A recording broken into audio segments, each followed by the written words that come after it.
एक दिवसीय जोधपुर प्रवास पर पहुंचे राजस्थान सरकार के खेल एवं युवा मामले के राज्य मंत्री के बिश्नोई ने सर्किट हाउस में पत्रकार वार्ता की। इस दौरान उनके साथ जिलाध्यक्ष देवेंद्र सालेचा, शहर विधायक अतुल बंसाली, देहात दक्षिणी जिलाध्यक्ष जगराम बिश्नोई, संभाग मीडिया संयोजक जगदीश धाणदिया, जिला महामंत्री मनीष पुरोहित, जिला उपाध्यक्ष संजय चंदी रमानी, संभाग मीडिया प्रभारी अचल सिंह मेड़तिया साथ में मौजूद रहे।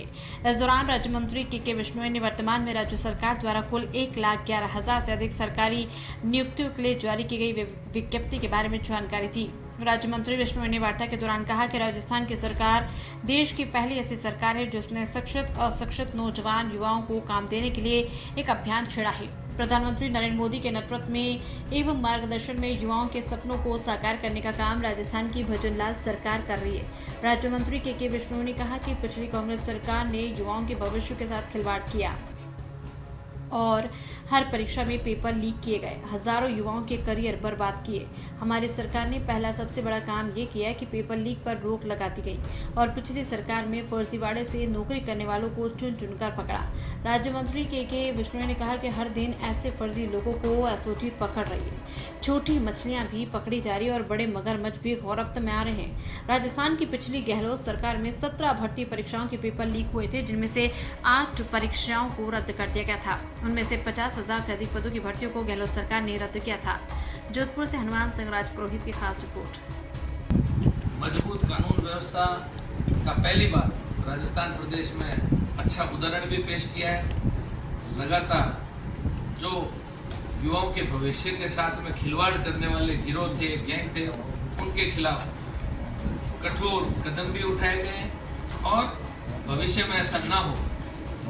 जो पुलिस के अंदर अपन सदैव थानों के अंदर देखते हैं कि आम जन में विश्वास और अपराधियों में भय। ये नजर आता है आपको रास्ता में?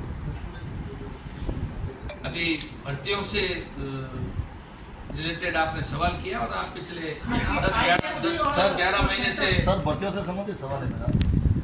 जयपुर के कर्णीविहार थाना पुलिस ने कार्रवाई करते हुए फर्जी डिग्री गिरोह का पर्दाफाश किया था। इसमें 6 आरोपी बनाए गए थे जिनके खिलाफ चार्जशीट पेश हुई, लेकिन कम से कम 5,000 फर्जी डिग्रियां मिली थी, जिसमें से कम 1,000 लोग उस फर्जी डिग्री पे काम कर रहे हैं, सरकारी नौकरियां, उसमें कोई कदम नहीं उठाया। इसके साथ आरपीएससी और सेंटर संचालक ज्यादातर पेपर आउट करवाने के जिम्मेदार पकड़े गए, जो एसओजी ने पकड़े सब तो वही है, ठीक है।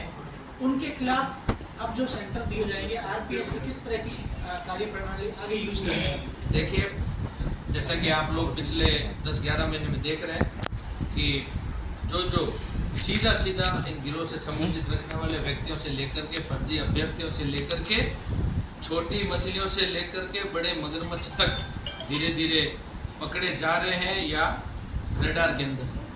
तो जो भी आप चाहे ये कर्णीविहार थाने की चर्चा कर रहे हैं, चाहे आरपीएससी की कर रहे हैं, ऐसा कोई भी विषय शेष नहीं रहना है जो कि कोई भी गलत तरीके से काम करके, गलत तरीके से कोई भी तरीका अपना करके यदि कहीं पर बैठा है तो खुद को सुरक्षित ना माने। सर मेरा सवाल जो था एक्चुअली जिसमें बात होती तो इसमें कट हो गया था। मैं कह रहा हूँ 5,000 फर्जी डिग्री जो है वहाँ पे मिली है और 1,000 से ज़्यादा लोग सरकारी नौकरियाँ कर रहे हैं। ग्रास रूट पर काम कर उन लोगों को क्यों नहीं गिरफ्तार किया गया? जो नौकरी कर रहे हैं उन लोगों को क्यों नहीं गिरफ्तार किया जा रहा है जो फर्जी दस्तावेज लेके सरकारी जो है नौकरी में आवेदन कर रहे हैं? देखिए, एक दिन का ये काम नहीं है। जो भी विषय एसओजी के संज्ञान में, सरकार के संज्ञान में, पुलिस के संज्ञान में कहीं पर भी आएगा, हर चीज़ के लिए एक समय लगता है। आपने जैसा बताया है तो उस विषय पर भी एक प्रश्न क्या एसओजी को जांच करनी चाहिए, पुलिस थाना ही जांच करेगी? नहीं, पुलिस भी अपना काम जिम्मेदारी से कर रही है, लेकिन क्योंकि ये भर्ती का प्रकरण हमने संकल्प पत्र के अंदर भी इसको एसआईटी का सरकार बनते ही जो गठन किया, एसओजी को जांच सौंपी गई, इसलिए ये नहीं सौंपी गई सर, थाना प्रभारी कर रहे हैं। नहीं, इसकी थाना प्रभारी करें तो पुलिस भी जिम्मेदार है। एसओजी पुलिस एक ही तंत्र है, अपने अलग अलग नाम दे रखे हैं क्योंकि वो स्पेशल ऑपरेशन ग्रुप है, काम तो पुलिस का ही है। सर संज्ञान में तो आया ही होगा कि क्या आपने प्रेस वार्ता शुरू में था, पिछली पूर्ववर्ती सरकार में 19 पेपर में से 17 पेपर लीक हो गए, लेकिन कहीं जांच जो है ऐसा ही कोई घूमती फिरती नजर आ रही है। कोई और पेपर की कोई जांच या कोई आरोपी ऐसे पकड़ा नहीं गया, कहीं आगे गए नहीं है। सिर्फ ऐसा ही कोई पकड़ रहे हैं, उन्हीं को डाले जो हेड कांस्टेबल उसमें अच्छा कार्य कर रही है आपकी सरकार, पर बाकी भर्तियां भी तो होनी चाहिए सर, उसमें क्या कार्रवाई होगी? आपको जैसे जैसे समय निकलेगा हम आपको खूब सारे नई नई सूचनाएं आपको देंगे। अच्छा, एक जिन चीज लोगों और का है कार्य साहब। होगा तो पूरा आपको बताया जाएगा। ये हालांकि पूर्ववर्ती सरकार पे फिर बात आ जाएगी, उन्होंने जिले 2 कर दिए, बालोतरा और बाड़मेर, है ना, और सांचौर कुछ। लेकिन इसी इलाके में क्योंकि जो ज़्यादातर मामले आए सामने वो इसी बेल्ट से आए, अब आपका भी वही क्षेत्र है, उसको लेकर के क्या कुछ कार्य योजना है कि वहाँ कम हो इस तरह के घटनाक्रम या नहीं हो, या आगे किस तरीके से सरकार उसको लेकर के उस क्षेत्र विशेष को लेकर के क्या कुछ योजना है? देखिए, इसमें एक क्षेत्र विशेष की अपन चर्चा ना करें, क्योंकि पूरे राजस्थान प्रदेश से अलग अलग जगह से अभी तक 150 के आसपास जो गिरफ्तारियां हुई है पूरे राजस्थान भर से हुई है, और इसमें कोई क्षेत्र या जाति उसका विषय नहीं है। अपराधी जिसने भी अपराध किया है उसके लिए कठोर कदम उठाए जा रहे हैं, पीछे भी उठाए गए और आगे भी अपराधियों को अपराध करने से पहले सोचना वो तो क्वांटिटी के हिसाब से पूछा, सब ज़्यादा आ रहे थे। हमने वैसे संख्या नहीं गिनी है, लेकिन जो भी कहीं पर भी बैठा है अभी तक जांच प्रक्रियाधीन है, अभी तक इसमें पूर्ण विराम नहीं लगा। पूर्ववर्ती सरकार के लोगों का भी नाम आएगा सर इस जांच में? पूर्ववर्ती सरकार के लोगों जनप्रतिनिधि का भी सर नाम देखिए, आएगा? जांच का विषय ये अभी आज बताना काफी सही बात। जल्दी होगा। खेलो राजस्थान कब शुरू करवाया सर? खेलो इंडिया के चलते चलते खेलो राजस्थान का भी काम जल्दी चालू करवाएंगे। आपने कहा अगस्त में आएगा, अगस्त से सितंबर, अक्टूबर, नवंबर आएगा। वैसे अलग अलग खेल के अंदर युवा लगे हुए हैं, खूब सारे खेल के अंदर युवा अपना अच्छा प्रदर्शन कर रहे हैं। रिसर्जेंट राजस्थान को लेकर के शुरुआत में कहा था रिसर्जेंट राजस्थान, उसको लेकर के क्या कुछ है यहाँ? राजस्थान को लेकर, क्योंकि पीसी तो आपने ऑर्गेनाइज तो उसके लिए। रिसर्जेंट राजस्थान, जैसा कि अभी मैंने जिक्र किया, मोदी जी ने विकसित भारत का संकल्प लिया है, वैसे ही हमारे आदरणीय मुख्यमंत्री भजनलाल जी ने विकसित राजस्थान का संकल्प लेते हुए सरकार बनते ही ये एक पहली बार ऐतिहासिक 4,90,000 करोड़ का बजट भी उन्होंने पेश किया। पहले ही वर्ष में सरकार बनते ही राइजिंग राजस्थान की दिशा में उन्होंने कदम उठाए। अलग अलग जिलों से नहीं, प्रदेश से नहीं, देश से नहीं और विदेश तक एक संयुक्त प्रयास करके पहली बार कुछ नवाचार भी किए हैं। उद्योग महकमे में 10 IAS अधिकारी को लगाया गया है।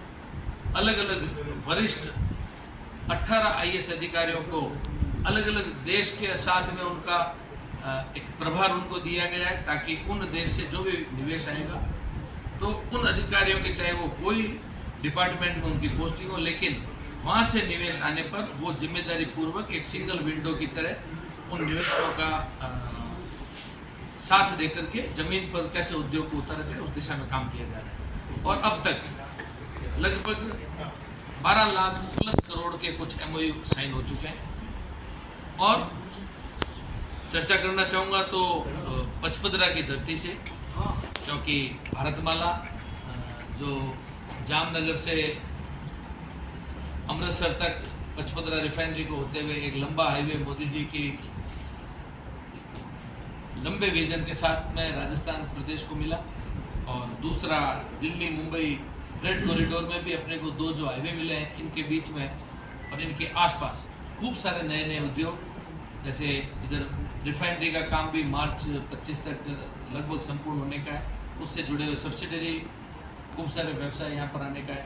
तो यहाँ पर पेट्रोलियम हब, बीकानेर में सेरामिक हब, इधर जोधपुर पाली मारवाड़ जंक्शन, इसके बीच में अभी केंद्र की तरफ से मोदी जी ने इस पूरे बेल्ट को, इंडस्ट्रियल एरिया को विकसित करने के लिए लगभग 2,500 करोड़ का प्रावधान रखा।